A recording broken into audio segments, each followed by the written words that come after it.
benarkah Trowulan merupakan lokasi Kedaton Majapahit? Sebuah pertanyaan klasik yang telah jadi perdebatan para arkeolog dan sejarawan sejak lama. Berawal dari temuan artefak batu bata kuno oleh para perajin batu bata merah di Dusun Bendo, Desa Kumitir, Kecamatan Jatirejo, Kabupaten Mojokerto.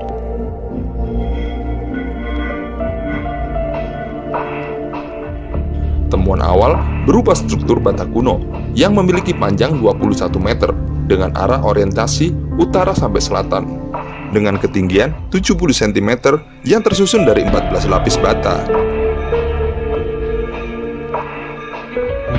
Menindaklanjuti temuan ini, pemerintah dalam hal ini adalah Kementerian Pendidikan dan Kebudayaan bekerja sama dengan Pemda Jawa Timur segera melaksanakan proses ekskavasi penyelamatan.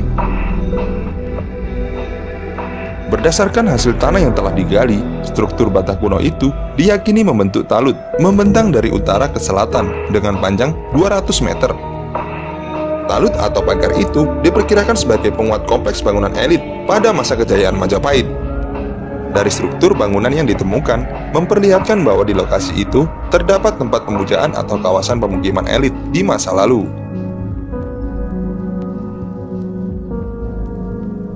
Kami perkirakan bahwa struktur bata ini merupakan sisi timur dari kota Majapahit. Disebutkan dalam negara Kertagama, Kedaton atau Keraton Majapahit dikelilingi tembok-tembok, ujar Wicaksono Dwi Nugroho, arkeolog dari Balai Pelestarian Cagar Budaya atau BPPD Jawa Timur, sekaligus ketua tim ekskavasi situs Kumitir. Wicaksono menjelaskan, tembok kuno ini jelas dibangun di era Majapahit. Jenis bata merah yang digunakan sama dengan bata merah situs-situs peninggalan Majapahit di situs Trowulan. Batu bata gosok, batu bata yang direkatkan satu sama lain dengan cara digosokkan tanpa menggunakan perekat.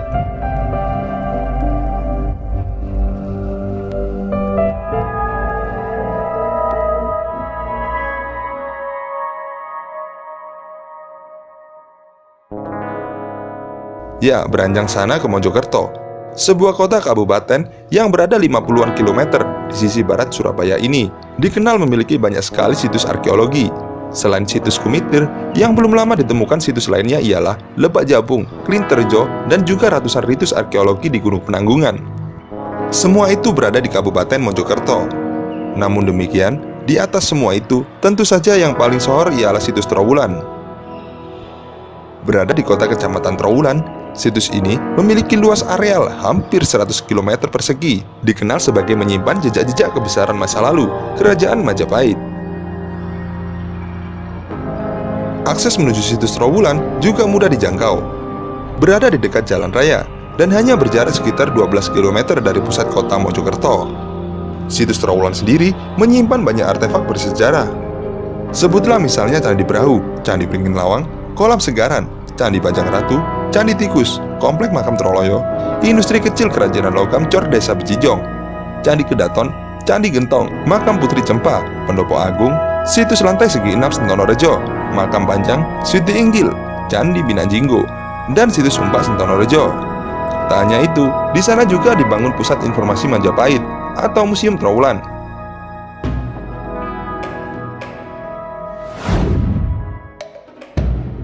Pada akhir 2013, situs ini telah ditetapkan sebagai kawasan cagar budaya nasional berdasarkan SK Menteri Pendidikan dan Kebudayaan Republik Indonesia. Seperti diketahui, Kerajaan Majapahit adalah suatu negara tradisional masa lalu yang besar di tanah Jawa. Lokasinya ditenggarai berada di sekitar delta Sungai Brantas dan Brangkal. Bicara makna sejarah situs Trowulan, lokasi ini ditenggarai merupakan keberadaan ibu kota kerajaan.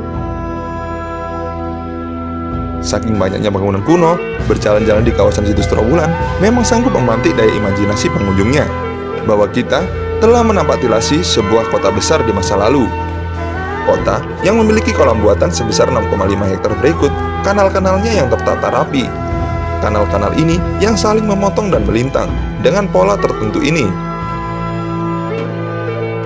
terlihat berdasarkan hasil foto udara atau Geographical Information System, sebuah piranti mutakhir yang kini dapat menjadi sumber analisis sejarah.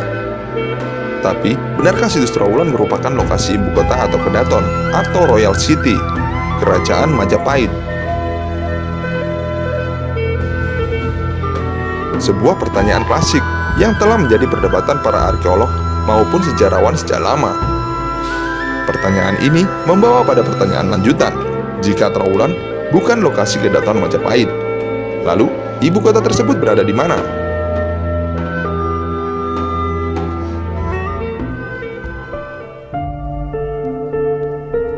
Adakah situs luas lainnya di Jawa Timur yang dapat dipandang sebagai situs perkotaan dari masa Majapahit?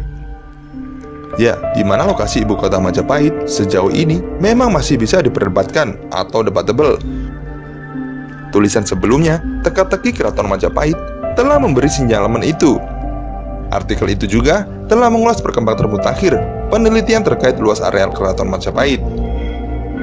Merujuk penelitian independen studi Jawa kuno dan Sanskerta asal Belanda, Amrit Comperts, melalui Geographical Information System. Sebagai alat bantu mutakhir, dia tiba pada kesimpulan menarik.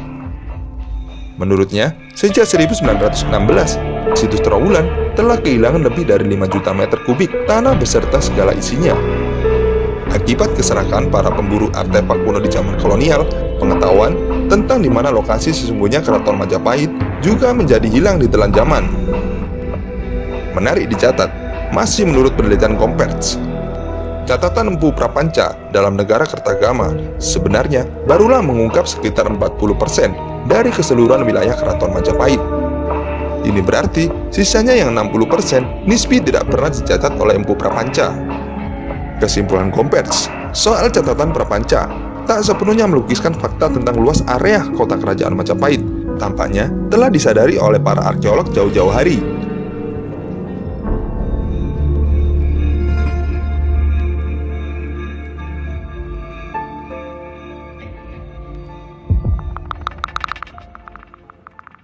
Merujuk tulisan A.S. Wibowo, untuk membayangkan bagaimana rupa kota tua di era Majapahit, terdapat dua sumber utama. Pertama, Kakawin Nagara Kertagama, tulisan Empu Prapanca. Kedua, situs Trowulan di Kabupaten Mojokerto. Seperti diketahui, Nagara Kertagama selesai digubah Empu Prapanca pada 1365 Masehi. Dalam Kakawin ini terdapat berbagai uraian berkenaan dengan Majapahit. Selain mengisahkan perihal kerabat raja, upacara kebesaran di keraton, perjalanan-perjalanan Rajasa Nagara, juga perburuan raja, kitab ini juga memaparkan perihal keraton Majapahit pada era Raja Hayam Wuruk 1350 sampai 389 Masehi dan berbagai bangunan suci Hindu-Buddha saat itu.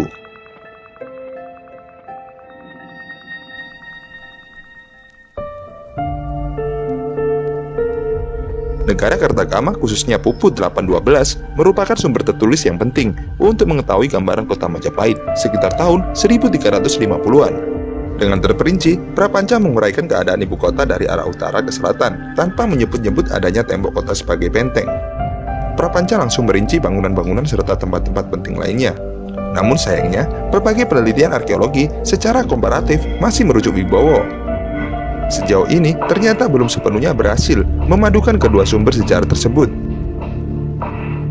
Menurutnya, tak satu pun deskripsi disebutkan Prapanca dapat secara pasti diidentifikasikan dengan salah satu peninggalan artefak situs Trowulan.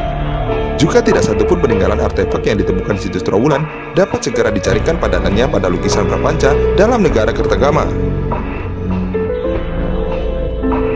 Ibu Kota Majapahit, Masa Kejayaan dan Pencapaian, karya Agus Aris Munandar, 2008. Juga menggarisbawahi adanya ketidaksinkronan antara data epigrafi Pupuh 8-12 dalam negara Kertagama dan temuan artefak-artefak di situs Trowulan. Selain itu, Munandar merujuk kitab Pararaton. Kitab ini memaparkan Raden Wijaya mendirikan kota Majapahit di daerah hutan Tarik atau Trik dan bukan di Trowulan. Dalam Pararaton, Tarik atau Trik dideskripsikan sebagai berada di sekitar muara Sungai Berantas. Sedangkan Trowulan sendiri sekarang terletak jauh dari tepi Sungai Berantas dan berada di daerah pedalaman Jawa Timur. Ada pertanyaan menarik dikemukakan Munandar, yaitu mengapa Empu Prapanca tidak menyebutkan eksistensi kolam segaran ini? Apakah ia luput atau memejamkan mata sehingga tidak melihat danau segaran yang cukup luas dan impresif tersebut sampai tidak mencantumkan dalam negara Kertagama? Tanya Munandar. Secara toponimi juga muncul skeptisme. Cukup aneh, Trowulan yang diperkirakan adalah bekas ibu kota Majapahit sama sekali tidak memakai nama Mojopahit ataupun nama dengan unsur kata Mojo. Dari 16 desa dan 4 buah duku yang termasuk wilayah kecamatan Trowulan, tidak satu pun memakai nama dengan unsur kata Mojo. Namun, justru di luar Trowulan, setidaknya ditemui sejumlah nama tempat yang memakai unsur kata Mojo.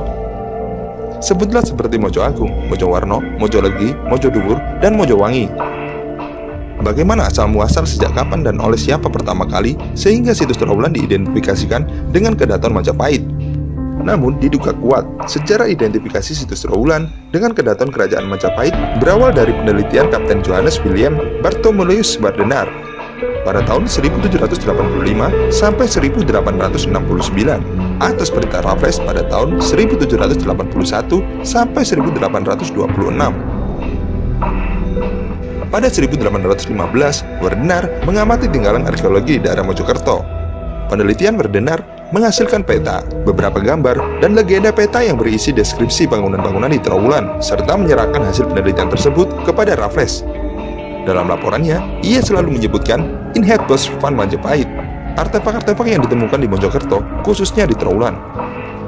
Raffles sendiri, dalam karya legendarisnya History of Java, menyebutkan remains of gateway at Majapahit called Gapura Jati Pasar, dan menyebut one of the gateway of Majapahit ketika menyebut Candi Brahu. Masih menggunakan bahan-bahan hasil penelitian Bardenar, beberapa peneliti lain seperti W.R. van Hovel 1849, J.K. Bierman 1854, dan Jonathan Wright menulis soal Majapahit dalam Journal of the Indian Archipelago and Eastern Asia. Melalui tulisan mereka ini, mudah diduga semakin terpatri kuat citra nama Trowulan dengan keberadaan kerajaan Majapahit. Tak berselang setelah itu, pada 1858, sebuah karya karangan J. Hackman yang berjudul Theory Sitting Over den Ouden Pilar van Majapahit juga diterbitkan. Karya ini membahas salah satu hasil pengamatannya saat dia berkunjung ke Trowulan. R.D.M. Verbeek tak terkecuali saat mengadakan kunjungan ke Trowulan, disebutkan antara tahun 1894 sampai 1916 saat Romojoyo Adinegoro menjadi Bupati Mojokerto. Ia menggali candi tikus dan juga merintis pembangunan Museum Mojokerto yang berisi benda arkeologis, temuan peninggalan Majapahit. Laporan-laporan tertulisnya kepada asisten residen mengenai daerah Trowulan selalu menyebut tentang Kedaton Majapahit. J. Knebel pada tahun 1907 melakukan inventarisasi berbagai peninggalan arkeologi yang ditemukan di Trowulan. Disusul pada tahun 1923, N.G. Krom menerbitkan ulasannya tentang peninggalan Majapahit di Trowulan dalam karyanya In Leading to the Hindu-Japanese Gans. Puncaknya ialah Henry McLean Pond pada tahun 1924 sampai 1926. Peneliti Belanda pertama yang menghubungkan antara gambaran kota Majapahit yang tercatat dalam Negara Kertagama dengan peninggalan arkeologis yang ditemukan di kawasan Trowulan. Hasilnya adalah sebuah sketsa tata kota Majapahit, dipadukan dengan peninggalan-peninggalan bangunan yang terdapat di situs Trowulan. Secara hipotesis McLean Pond menempatkan Kedaton Raja Majapahit di sebelah timur kolam Segaran, yaitu sekitar lokasi sisa-sisa bangunan Candi Minangjenggo. Di sebelah selatan Kedaton terdapat kediaman pemimpin keagamaan. Sebelah timur laut dan tenggara Kedaton terdapat tempat kediaman para pendeta Brahma dan tempat pemandian. Demikianlah semenjak itu, bulatlah sudah pendapat umum bahwa lokasi Kedaton Majapahit ditenggarai kuat berada di Trowulan. Di dalam karangan-karangan atau buku-buku sejarah, secara taken for granted menyebutkan Trowulan menjadi identik dengan lokasi ibu kota Majapahit. Sekalipun di sisi lain, sebenarnya hingga sekarang, hipotesis McLean Pond tentang tata kota Majapahit masih menjadi perdebatan para arkeolog maupun sejarawan.